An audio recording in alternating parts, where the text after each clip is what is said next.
Queridos irmãos e irmãs, uma reflexão sobre a unidade dos cristãos e o chamado de Deus para a renovação carismática católica.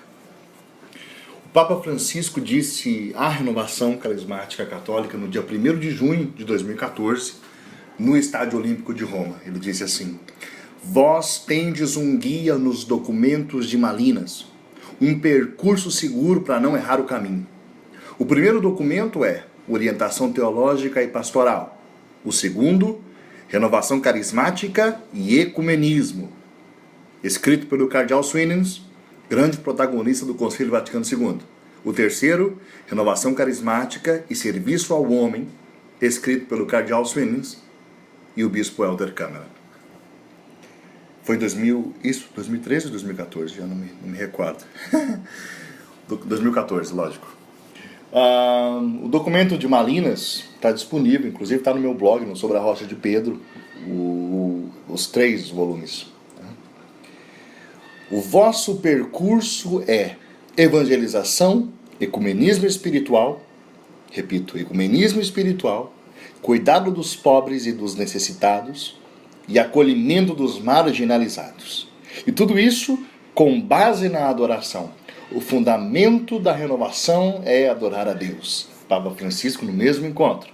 Ele continua: pediram-me que dissesse à renovação o que o Papa espera de vós. Que deis um testemunho de ecumenismo espiritual com todos os irmãos e irmãs de outras igrejas e comunidades cristãs que creem em Jesus como Senhor e Salvador.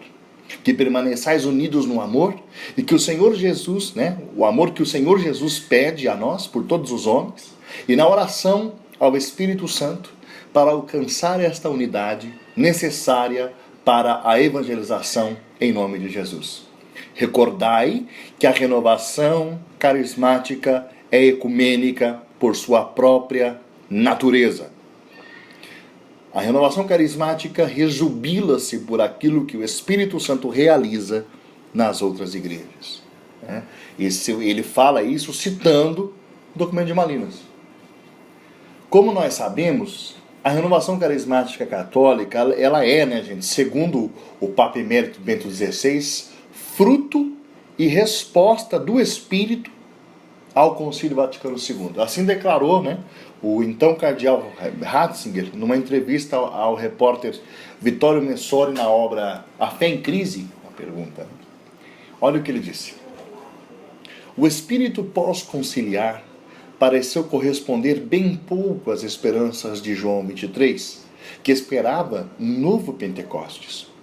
Sua oração, entretanto, não ficou sem resposta no coração de um mundo feito árido pelo ceticismo racionalista.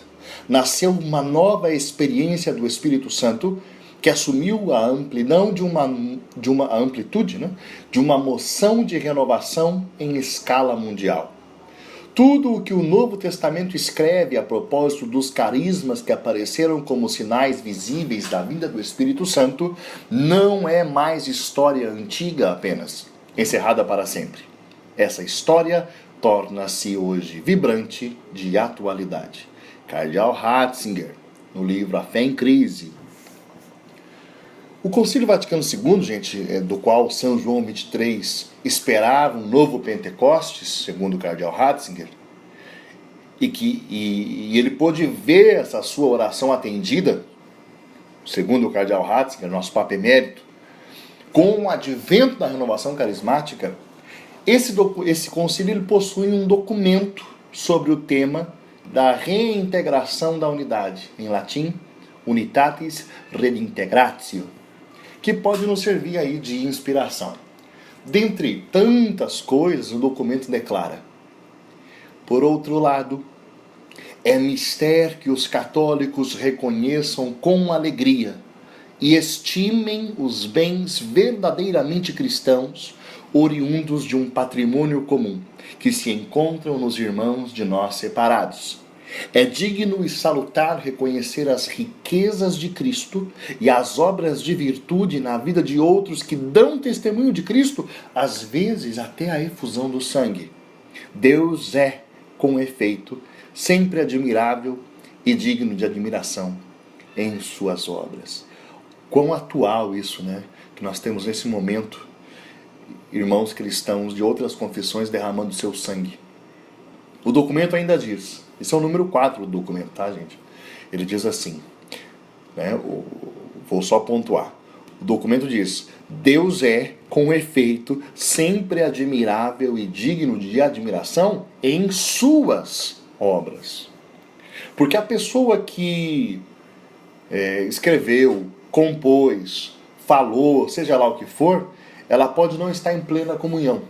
Mas ali, naquele conteúdo que procede do nosso patrimônio comum, expressão utilizada pelo documento conciliar, patrimônio comum, essa obra ela pode ser considerada como inspirada pelo Espírito, o que significa dizer que ela pode ser considerada como obra de Deus.